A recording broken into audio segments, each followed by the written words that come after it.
था न्यूट्रिशन यानी human nutrition, मानव में पोषण और पोषण से संबंधित जो चीज़ें हैं, जितने भी उसके अवयव होते हैं उनका जो है डिटेल स्टडी। तो कल हम लोगों ने कार्बोहाइड्रेट और लिपिड्स यानी फैट पढ़ लिया था। उसके बाद आज हम जो है प्रोटीन और विटामिन्स पढ़ेंगे।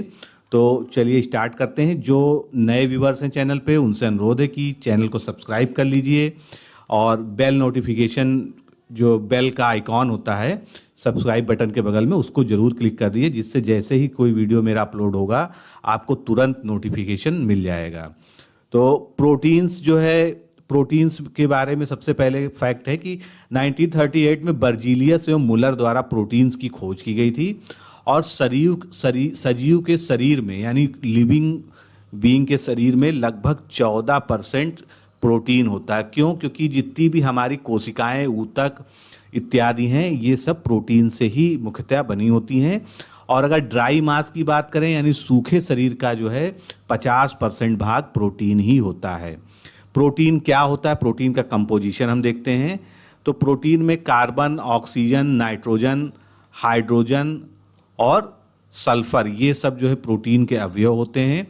तो सबसे ज़्यादा मात्रा में इसमें कार्बन पाया जाता है, लगभग 55%, 50 से 55%। ऑक्सीजन 21 से 24% तक होती है, नाइट्रोजन 13 से 16% तक, हाइड्रोजन 7% और सल्फर लगभग 0.2 से 0.7%, यानी ट्रेस मात्रा में, कम मात्रा में पाया जाता है। इसके अतिरिक्त फास्फोरस, आयोडीन और आयरन भी बहुत सूक्ष्म मात्रा में प्रोटीन में पाई जाती है। पूरा विखंडन होने पर यानी पूर्ण विखंडन होने पर शुद्ध प्रोटीन के अणु अमीनो एसिड में टूट जाते हैं, अतः प्रोटीन अमीनो एसिड्स के यौगिक होते हैं। इसका सीधा सा अर्थ यह है कि अमीनो एसिड्स मिलकर प्रोटीन का संगठन करते हैं यानी प्रोटीन को बनाते हैं। प्रकृति में 20 से 25 तरीके अमीनो एसिड्स पाए जाते हैं, जिनसे विभिन्न प्रकार के प्रोटीन्स की जो है का निर्माण होता है। मैमल्स में यानी स्तनपायियों में, स्तनधारियों में जो है कुल 10 तरह के बॉडी में प्रोटीन पाए जाते हैं जो नॉन इसेंशियल होते हैं। देखिए अभी आगे इसेंशियल, नॉन इसेंशियल आ रहा है। तो जो हमारी बॉडी में पाए जाते हैं प्रोटीन, उसको हम नॉन इसेंशियल कहते हैं, क्योंकि वो हमारी बॉडी में पहले से पाए जाते हैं, इसलिए हमको उसको भोजन के रूप में अलग से ज़्यादा लेने की आवश्यकता नहीं होती है। लेकिन जबकि 10 प्रोटीन्स ऐसी होती हैं जिनको हमको बाहर से लेना पड़ता है, उन प्रोटीन्स को हम इसेंशियल प्रोटीन्स कहते हैं। अब आते हैं हम लोग इसेंशियल और नॉन इसेंशियल प्रोटीन्स कौन सी हैं। इस क्लासिफिकेशन से कई बार क्वेश्चन आते हैं, एलटी ग्रेड हो, पीजीटी, टीजीटी, उसके अलावा यूपीपीएससी के एग्जाम्स में। तो नॉन इसेंशियल एमिनो एसिड्स कौन से होते हैं, पूरी लिस्ट दी होती है 4 की, उनमें से बताना होता है कि नॉन कौन सा है या इसेंशियल एमिनो एसिड कौन सा है। तो नॉन इसेंशियल एमिनो एसिड्स, जैसा कि मैंने पहले डिस्क्राइब किया, कि ऐसे प्रोटीन्स जो हमारे शरीर में ही उपस्थित होते हैं और इनको हमको अलग से नहीं लेना पड़ता है, वो नॉन इसेंशियल एमिनो एसिड्स कहलाते हैं।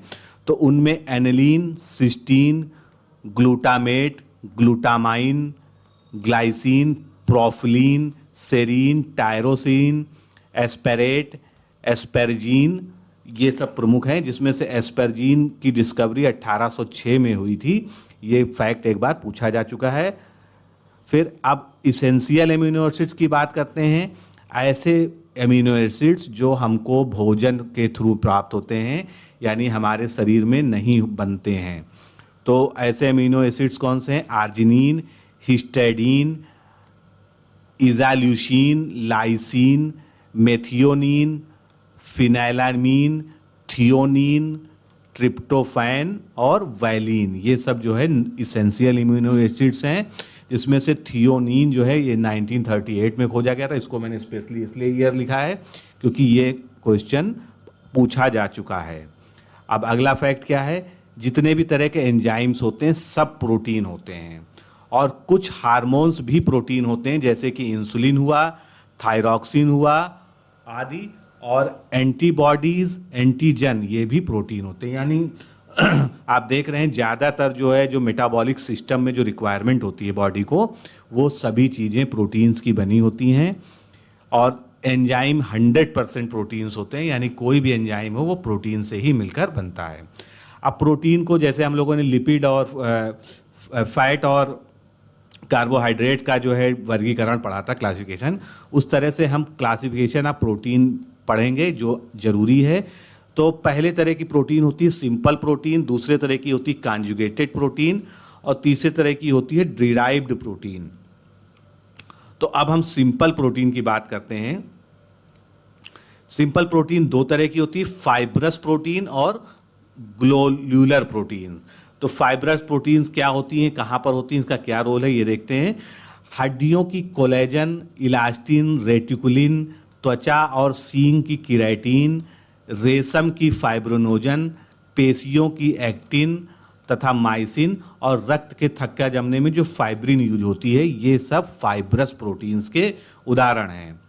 उसके बाद अगर ग्लोल्यूलर प्रोटीन की बात करें हम, तो रुधिर का प्लाज्मा की एल्ब्यूमिन जो होती है, रुधिर के प्लाज्मा की जो है एल्ब्यूमिन्स और ग्लोबुलिन्स जो है, उसके अलावा पेशियों की माइग्लोबिन्स, और दालों में जो पाई जाती है प्रोलिमिन्स, उसके अलावा न्यूक्लियो प्रोटीन में जो हिस्टोन प्रोटीन होती है, ये सब जो है ग्लोबुलर प्रोटीन के उदाहरण हैं। अब कॉन्जुगेटेड प्रोटीन की बात करते हैं, तो इनको भी कई सब कैटेगरीज में बांटा जाता है। बहुत ज़्यादा डिटेल यहाँ पर आवश्यकता नहीं है, न इतना पूछा जाता है। हाँ, इनका एग्जाम्पल आपको पता होना चाहिए, जो मैंने इस स्पेशली लिख रखा है। तो फास्फोप्रोटीन, इसका उदाहरण आप एक ही याद कर लीजिए, बहुत है। जो कैसीन प्रोटीन होती है, या केसीन भी लिखी जाती है, दूध से जो प्राप्त होती है, वो फास्फोप्रोटीन होती है। न्यूक्लियो प्रोटीन क्रोमैटिन थ्रेड में, यानी जो हमारा जो है क्रोमोसोम्स होता है, उसमें जो क्रोमैटिन होता है उसमें जो पाया जाता है। फिर ग्लाइकोप्रोटीन की बात करते हैं, तो श्लेष्मा में जो है म्यूकस में जो प्रोटीन होती है वो ग्लाइकोप्रोटीन होती है। क्रोमोप्रोटीन जो है हीमोसाइनिन और इटोक्रोम, इसमें जो पाए जाते हैं, ये जो है क्रोमोप्रोटीन के अंतर्गत आते हैं। लाइपोप्रोटीन क्या होती है, लाइपोबिटैलिन इसका एक उदाहरण है। तो इस तरह से ये कॉन्जुगेटेड प्रोटीन और उनके उदाहरण हो गए। अब हम डिराइव्ड प्रोटीन की बात करते हैं। डिराइव्ड प्रोटीन को कैसे कैसे बांटा जाता है और उनके क्या उदाहरण हैं। थोड़ा सा राइटिंग जो है रफ लिखी हुई है, क्योंकि ये तेज़ी से नोट्स लिखा गया था काफ़ी पहले। तो अगर कहीं स्पेलिंग में कन्फ्यूजन हो तो आप हमको जो है कमेंट में पूछ लीजिएगा। न्यूट्रिएंट एंड स्टोरेज प्रोटीन, तो डिराइव्ड प्रोटीन का पहला जो है जो टाइप है वो है, इसमें क्या होता है, जीन्स JINES जीन्स प्रोटीन जो मक्का में पाया जाता है। फैक्योलिन प्रोटीन मटर में पाया जाता है। ग्लूटामीन बहुत बार पूछा गया, बहुत इंपॉर्टेंट है, ये गेहूं में मुख्यतः और चावल में पाया जाता है। केसीन प्रोटीन आपको पता है कि दूध में पाया जाता है। फिर डिफेंस प्रोटीन, ऐसा जो है जो हमारे प्रतिरक्षा तंत्र में शामिल होता है। तो लिम्फोसाइट्स, थ्रोम्बिन और फाइब्रोनोजन। लिम्फोसाइट्स आप जानते हैं WBC का पार्ट है। थ्रोम्बिन और फाइब्रोनोजन जो है हमारा जो रक्त का थक्का जमाने के लिए आवश्यक प्रोटीन्स होती हैं। ट्रांसपोर्ट प्रोटीन, ऐसी प्रोटीन जो है जो ट्रांसपोर्टेशन में काम आती हैं। तो हीमोग्लोबिन हुई, सीरम एल्ब्यूमिन, ये सब जो है ट्रांसपोर्ट में ऑक्सीजन के परिवहन में काम आती हैं। मोटेलिटी प्रोटीन, तो एक्टिन और मायसिन, ये दो प्रोटीन हैं जो मोटेलिटी में काम आती हैं। और स्ट्रक्चरल प्रोटीन जो हमारे शरीर के निर्माण में काम करती हैं, तो बीटा कैरोटीन और इलास्टिन, ये जो है स्ट्रक्चरल प्रोटीन है। तो ये सारे जो है डिराइव्ड प्रोटीन के उदाहरण हो गए। अब हम प्रोटीन के मुख्य प्रोटीन्स जो हमारे बॉडी में होती हैं और उनके मुख्य कार्य क्या हैं, सबसे ज़्यादा क्वेश्चन यहीं से आते हैं। तो फाइब्रोनोइन कहाँ पर होता है, रेशम तथा मकड़ियों के धागे का निर्माण फाइब्रोनोइन नामक प्रोटीन से होता है। केराटिन प्रोटीन आप बहुत लंबे समय से पढ़ते आ रहे हैं। मानव की त्वचा, बाल, नाखून और जानवरों के खुर, मानव क्या सभी एनिमल्स में त्वचा, बाल, नाखून और खुर जो है, इनमें जो है केराटिन प्रोटीन पाई जाती है। फिर कोलेजिन प्रोटीन की बात करते हैं, तो तंतुमय संयोजी ऊतक जो होता है, यानी फाइब्रस कनेक्टिव टिश्यू, इसके निर्माण में फिलामेंटस स्ट्रक्चर के जो होते हैं, इनके निर्माण में इसका यूज़ होता है कोलेजिन प्रोटीन का। एक्टिन और मायोसिन, सभी कंकाली पेशियाँ, जितने भी मस्कुलर जितने भी स्केलेटल मसल्स हैं, उनमें जो है संकुचनशीलता यानी जो है जो उसकी इलास्टिसिटी होती है उसको मेंटेन करने के लिए एक्टिन और माइसिन पाया जाता है। जीन ये मक्का में पाया जाने वाला प्रोटीन होता है, मक्का में स्पेशली ये पाया जाता है। फिर ग्लोबुलिन प्रोटीन की बात करते हैं तो अंडे में पाई जाती है प्रोटीन।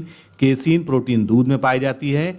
ग्लूटियंस जो है अनाजों में पाई जाती है, जितने भी सीरियल्स हैं उनमें जो है ग्लूटिनिन्स पाई जाती है।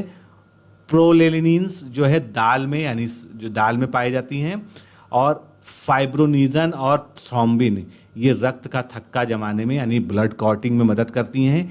हिस्टोन प्रोटीन आप जानते हैं न्यूक्लियो प्रोटीन्स का एक हिस्सा होती है। तो ये रहा प्रोटीन्स के बारे में। इससे ज़्यादा प्रोटीन से क्वेश्चन जो है नहीं आते हैं, इतना सफिशियंट है। फिर विटामिन्स की बात करते हैं। विटामिन से जो है सबसे ज़्यादा क्वेश्चन पूछे जाते हैं। तो विटामिन्स की खोज 1881 में ल्यूनिन द्वारा की गई थी। सूक्ष्म मात्रा में जंतु शरीर के सामान्य मेटाबॉलिज्म के लिए इनकी आवश्यकता होती है। यद्यपि ये ऊर्जा नहीं प्रदान करते हैं लेकिन ईंधन पदार्थों के संश्लेषण और सही उपयोग को नियंत्रित करते हैं। यानी जो हमारे शरीर में विभिन्न क्रियाएं होती हैं मेटाबॉलिक, उनके नियमन यानी उनके रेगुलेशन में विटामिन्स का जो है बहुत बड़ा योगदान होता है। इसीलिए इनको ग्रोथ फैक्टर भी कहते हैं, क्योंकि ये हमारे शरीर के वृद्धि एवं उपापचयी क्रियाओं के नियंत्रण के लिए बहुत आवश्यक होते हैं। तो इनको ग्रोथ फैक्टर के नाम से भी जाना जाता है। इसकी कमी से उत्पन्न रोगों को डिफिशियंसी डिजीजेस कहते हैं। जितनी भी डिफिशियंसी डिजीजेज होती हैं वो जो है विटामिन्स की कमी से उत्पन्न होने वाले रोगों को कहते हैं। हॉफिंस तथा फुंक नामक दो साइंटिस्ट थे। उन्होंने 1930 में विटामिन थ्योरी प्रस्तुत की और इन्हीं को जो है विटामिन्स का खोजकर्ता भी कहा जाता है। और फुंक ने जो है विटामिन टर्म क्वाइन किया था 1913 में। विटामिन का संश्लेषण पादप करते हैं। पौधों में विटामिन का संश्लेषण होता है। शरीर में विटामिन का संचय बहुत कम होता है। अधिक मात्रा जो है मूत्र के साथ विसर्जन हो जाता है। यदि शरीर में विटामिन किसी भी तरह से ज़्यादा पहुंच जाता है तो हमारी यूरिन के साथ वो बाहर निकल जाता है, वो स्टोर नहीं होता है। जीओ में अभी तक 20 प्रकार के विटामिन का पता लगाया जा चुका है। अब हम विटामिन को जो तो दो ब्रॉड कैटेगरीज में बांटते हैं वो हम देख लेते हैं। तो विटामिन जो है दो तरह से बटे जाते हैं। एक होते हैं वसा में घुलनशील यानी फैट सॉल्युबल, और एक होते हैं वाटर सॉल्युबल यानी जल में घुलनशील। तो फैट सॉल्युबल ADE होते हैं यानी vitamin A, vitamin D, vitamin E और विटामिन के, ये फैट सॉल्युबल होते हैं। बचे हुए दो कौन से हैं, बी और सी, तो ये वाटर सॉल्युबल विटामिन होते हैं। अब हम इनकी डिफिशियंसी से क्या क्या रोग होते हैं अभी आगे और डिटेल में अध्ययन करते हैं, लेकिन शॉर्ट में यहीं पर देख लीजिए। विटामिन ए की कमी से मुख्यतः रतौंधी होती है। डी से रिकेट्स नामक रोग होता है। विटामिन ई की कमी से प्रजनन क्षमता जो है कम हो जाती है यानी इनफर्टिलिटी की बीमारी हो जाती है। और विटामिन के की कमी से हीमोफीलिया यानी रक्त स्राव ना बंद होने वाली बीमारी हो जाती है। बी कॉम्प्लेक्स जो है इनमें विभिन्न पूरा एक समूह है जिसका अभी आगे हम डिटेल में बात करते हैं। और सी से स्कर्वी रोग होता है। तो विटामिन बी कॉम्प्लेक्स की हम बात कर रहे थे। अब हम बी कॉम्प्लेक्स में देखते हैं तो B1, B2, B3, B5, B6, B12 और विटामिन H, ये विटामिन बी कॉम्प्लेक्स यानी का जो है निर्माण करते हैं ये सारे मिलकर। तो विटामिन B1 की कमी से बेरी होता है। B2 की कमी से किलोसिस नामक रोग होता है। B3 की कमी से इनफर्टिलिटी होती है। B5 की कमी से पेलाग्रा रोग होता है, बहुत बार पूछा गया है ये। विटामिन B6 और B12 की कमी से एनीमिया हो जाता है यानी शरीर में रक्त की कमी हो जाती है। और विटामिन H जो है वो स्किन डिजीजेस के लिए जिम्मेदार होता है। अब हम विटामिन बी कॉम्प्लेक्स के बारे में और जो है डिटेल देखेंगे, एक एक विटामिन को अलग अलग। तो विटामिन बी कॉम्प्लेक्स जल में घुलनशील होता है और नाइट्रोजन युक्त ज्ञात विटामिन को विटामिन बी कहा गया है। इनमें नाइट्रोजन भी पाया जाता है। लगभग 13 अन्य विटामिन को बी कॉम्प्लेक्स में रखा गया है यानी विटामिन बी कॉम्प्लेक्स जो ग्रुप है वो 13 जो है टोटल विटामिन का ग्रुप है, जिनमें से प्रमुख का हम अध्ययन करते रहते हैं। सभी कोएंजाइम का फॉर्मेशन करती है विटामिन बी कॉम्प्लेक्स और लिपोइक एसिड को छोड़कर। मतलब जितने भी को एंजाइम है, जैसे एस्टाइल को एंजाइम ए है, बी है, और उसके अलावा क्रेब्स साइकिल में आपने अगर जो है, जो साइंस के स्टूडेंट हो मेरी बात समझ रहे होंगे, तो क्रेब्स साइकिल है, और इन सब में जो को एंजाइम्स यूज होते हैं इलेक्ट्रॉन ट्रांसपोर्ट सिस्टम वगैरह में, तो इनका फॉर्मेशन विटामिन बी कॉम्प्लेक्स से होता है। और लेकिन एक एक्सेप्शन जो है, कोएंजाइम लिपोलोइक एसिड जो है ये इससे नहीं बनता है। चूंकि ये एक्सेप्शन है इसलिए ये एग्ज़ाम की दृष्टि से बहुत इंपॉर्टेंट है। तो बी कॉम्प्लेक्स पहले ही बात हो चुकी है कि सभी जो है जितने भी बी कॉम्प्लेक्स ग्रुप के विटामिन्स हैं वो जल में विलय होते हैं। अधिकांश खमीर और यकृत में उपलब्ध होते हैं, यानी ये ज़्यादातर जो है खमीर में और जो है लीवर में पाए जाते हैं। अब हम विटामिन B1 की बात करते हैं, जिसको हम थायमीन नाम से जानते हैं। इसकी खोज फंक ने 1912 में की थी।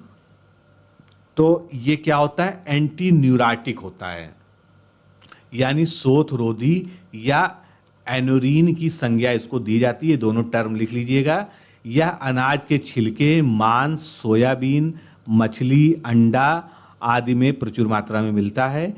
इसकी कमी से तंत्रिका तंत्र और पेशियों का जो है संतुलन बिगड़ने का जो है रोग हो जाता है, जिसे पैरालिसिस कहा जाता है। तो एंटी न्यूराइटिक है, यानी ये न्यूरॉन्स का नियमन करती है, इसीलिए इसको शोथरोधी कहते हैं। तो इसकी अगर शरीर में जो है B1 की ज़्यादा कमी हो जाती है, थायमीन की, तो पैरालिसिस या पक्षाघात जिसको हम हिंदी में कहते हैं वो रोग हो जाता है। हृदय पेशियों के छीड़ हो जाने से दिल की धड़कन कम हो जाती है, अपच कब्ज हो जाती है, जिसे बेरी बेरी रोग कहते हैं। आपने बेरी बेरी बहुत पढ़ा होगा, लेकिन बेरी बेरी होता क्या है ये यहाँ जान लीजिए। हृदय पेशियों के छीड़ हो जाने से विटामिन B1 की कमी से दिल की धड़कन जो है कम हो जाती है, जिससे क्या हो जाता है, कॉन्स्टिपेशन जैसे रोग हो जाते हैं, अपच जैसे। और इसी जो है जो इस रोग है इसको हम बेरी बेरी रोग के नाम से जानते हैं। अब हम विटामिन B2 की बात करते हैं, जिसको हम राइबोफ्लेविन कहते हैं। ये गहरे पीले रंग का अर्थात अपचय में भाग लेने वाला कोएंजाइम का घटक होता है। B2 जो है स्वास्थ्य वृद्धि कारक होता है, मतलब हेल्थ के लिए बहुत ज़्यादा जरूरी है ये। पनीर, अंडा, दूध, ईस्ट ये इसके प्रमुख स्रोत हैं। इससे कमी से रोग क्या होता है, होंठ का फटना। जो होंठ का फटना होता है, जगह जगह से दरारें पड़ जाती हैं, फटने लगता है होंठ और उनमें से खून निकलने लगता है, तो ये किलोसिस इसको साइंटिफिकली कहते हैं इस बीमारी को। तो विटामिन B2 की कमी से किलोसिस रोग हो जाता है। इसके अलावा कमज़ोर पाचन शक्ति, त्वचा और आँखों में जलन और रक्त छीड़ता, ये सब जो है विटामिन B2 की कमी से होता है। अब हम नेक्स्ट विटामिन देखते हैं B5, जिसको हम निकोटिनिक एसिड के नाम से जानते हैं। इसको नियोसिन भी कहते हैं या PP नाम से भी, शॉर्ट नाम से इसको हम डिनोट करते हैं। ये कहाँ से प्राप्त होता है, इसका स्रोत क्या है, ताज़ा मांस, जिगर, अंडा, मेवा, फली।